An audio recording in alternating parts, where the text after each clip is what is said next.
కార్తీక పౌర్ణమి సందర్భంగా ఏడుపాయల వనదుర్గా భవాని దేవస్థానం నందు విశేషంగా ఈరోజు ఉదయం ప్రాతకాలం నందు విశేష పూజలు నిర్వహించి భక్తులకు అమ్మవారి దర్శనం కల్పించడం జరిగింది.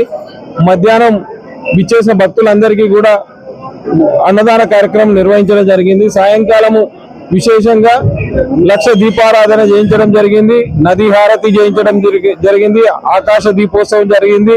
మరియు ఈ రోజు మధ్యాహ్నం కూడా ఉదయం చండీ హోమం, ప్రత్యేకంగా చండీ హోమం నిర్వహించడం జరిగింది. అలాగే సాయంకాలం ఇచ్చేసినటువంటి ముత్తైదులందరికీ కూడా వాయనం కూడా దేవస్థానం నుంచి ప్రత్యేకంగా కల్పించడం జరిగింది. ఈ కార్యక్రమానికి విచ్చేసిన భక్తులందరికీ కూడా పేరు పేరున ధన్యవాదాలు. సహకరించిన మీడియా మిత్రులందరికీ కూడా పేరు పేరున ధన్యవాదాలు.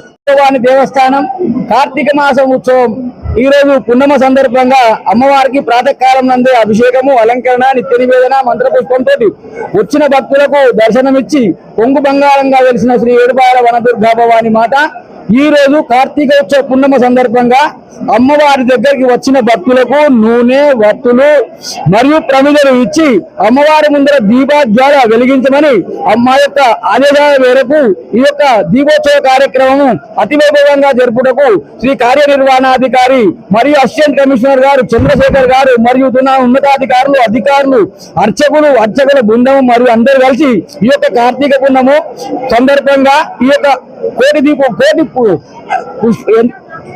దీపోత్సవ కార్యక్రమము, లక్ష దీపార్చన కార్యక్రమము మరియు అలాగే గంగాహారతి మరియు ఆకాశ దీపము వచ్చిన భక్తులకు ఎల్లవేళలా అందుబాటులో ఉండేటట్టు నూనె, ప్రమిదలు మరియు వత్తులు కూడా అమ్మవారి కృపకు పాత్రలై వారి యొక్క సద్వినియోగపరచుకోగలరని ఈ యొక్క కార్యక్రమానికి వచ్చిన భక్తులకు పేరు పేరున ధన్యవాదాలు తెలుపుతూ ముత్తైదులు అందరూ కూడా 2 బ్లౌజ్ పీసులు, గాజులు, పసుపు, కుంకుమ ప్రసాదము వితరణ చేయడం జరిగింది.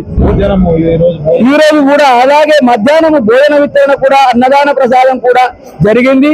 ఈ యొక్క కార్యక్రమానికి వచ్చిన భక్తులకు ఎలాంటి అసౌకర్యాలు కలగకుండా అన్ని ఏర్పాటు చేసినటువంటి కార్యనిర్వహణాధికారి చంద్రశేఖర్ గారు, అలాగే అసిస్టెంట్ కమిషనర్ గారు చంద్రశేఖర్ గారు మరియు ఏడుపాయల వనదుర్గా భవాని వచ్చిన భక్తులకు అన్ని విధాల ఏర్పాటు చేసినటువంటి ఈ యొక్క భక్తులు పొంగు బంగారంగా వెలిసిన వనదుర్గా భవాని మాతాకి జై.